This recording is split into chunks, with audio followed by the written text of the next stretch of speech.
Bike চলাই লাহাৰীঘাটত উপস্থিত পৰিবহণ মন্ত্ৰী পৰিমল শুক্লবৈদ্য ঢিঙৰ পৰা বাইকেৰে যাত্ৰা কৰি লাহাৰীঘাট ডাক বাংলাত পথ সুৰক্ষাৰ জনসচেতনতা কাৰ্যসূচী অংশগ্ৰহণ কৰে মন্ত্ৰী পৰিমল শুক্লবৈদ্যই। উক্ত সভাখনত পৰিবহণ মন্ত্ৰীৰ লগতে উপস্থিত থাকে মৰিগাঁও জিলা আয়ুক্ত দেৱাশিষ শৰ্মা, মৰিগাঁও এছপি মহোদয়ৰ লগতে চৰকাৰৰ বিষয়ববীয়া। উক্ত অঞ্চলত পথ সুৰক্ষাৰ জনসচেতনতা সভাত পথ সুৰক্ষাৰ সম্পৰ্কে এটি দলে বাতৰনাট প্ৰদৰ্শন কৰে।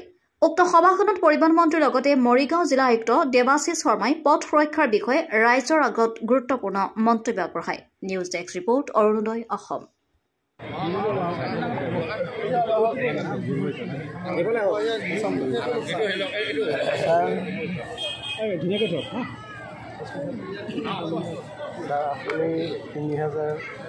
আজি আমি মৰিগাঁও জিলাত পালোঁ।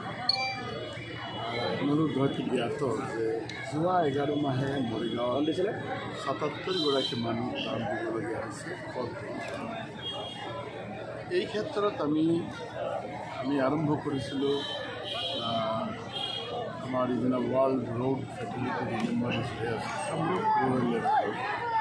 মই এই গোটেইখিনি পৰিক্ৰমা কৰি আজি ভাগ্যক্ৰমে আমি মৰিগাঁও পালোঁ আৰু আটাইতকৈ ভাল লাগিছে যে সমাজেৰ এইখিনি কথা চিন্তা কৰি আমাৰ ডিসি মহোদয়, এছপি মহোদয় আৰু লগতে ইয়াৰ যিসকল বিশিষ্ট আমাৰ বিভিন্ন বিভাগত কাম কৰা সকলোৱেই মটৰচাইকেল এই তেওঁলোকৰ জিলাত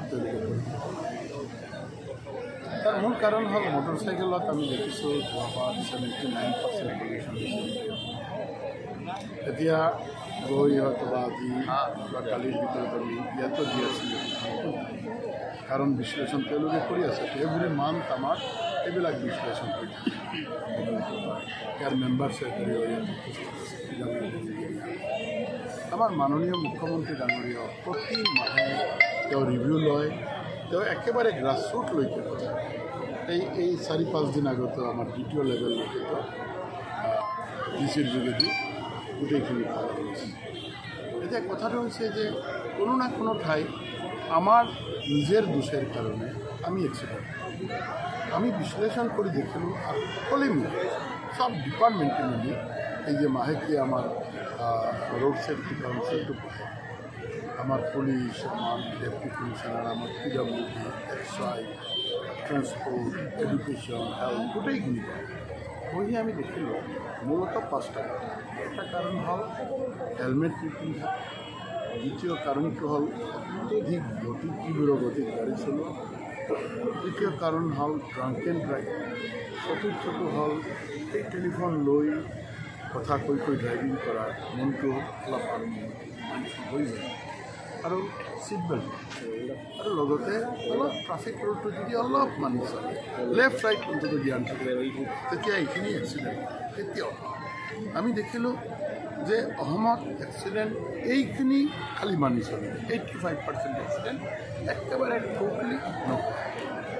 এই ক্ষেত্ৰত আমি প্ৰতি স্তৰৰ ৰাইজৰ ওচৰত গৈছোঁ, school, college, university, medical college, engineering college, আমাৰ যিসকল বেপাৰী আছে, কৃষক আছে, সকলোৰে ওচৰত গৈছোঁ আৰু এটা বিনম্ৰতাৰে আবেদন কৰিছিলোঁ যে আহক না সকলোৱে মিলি আমি মানি চলোঁ, কাৰণ আমি সকলোৱে মিলি মানি চলিছিলোঁ কিছুমানে চলি এইকাৰণে কোভিড-19 আমি জীয়াই আহিছোঁ। যদি আমি এই এছঅ'পিবিলাক মানি চলোঁ তেনেহ'লে আমিও এটা সুৰক্ষিত বাট পাওঁ। এই বিনম্ৰতাৰে আপোনালোকৰ জৰিয়তে সকলোক আমি কৈ আছোঁ যে আহক আমি সকলোৱে মিলি এইখিনি এছঅ'পি মানি চলিলে আমাৰ ল'ৰা ছোৱালী পিতৃ মাতৃ সুৰক্ষিত থাকিব। এইখিনি কথা লৈ আহিছোঁ। ৰাইজে আমাক খুব চেনেহ দিছে, আদৰ দিছে আৰু তেওঁলোকে অংগীকাৰ কৰিছে যে হয় আমিও এতিয়াৰ পৰা অলপ চেষ্টা কৰি আমাৰ পাঠ্য সুৰক্ষিত।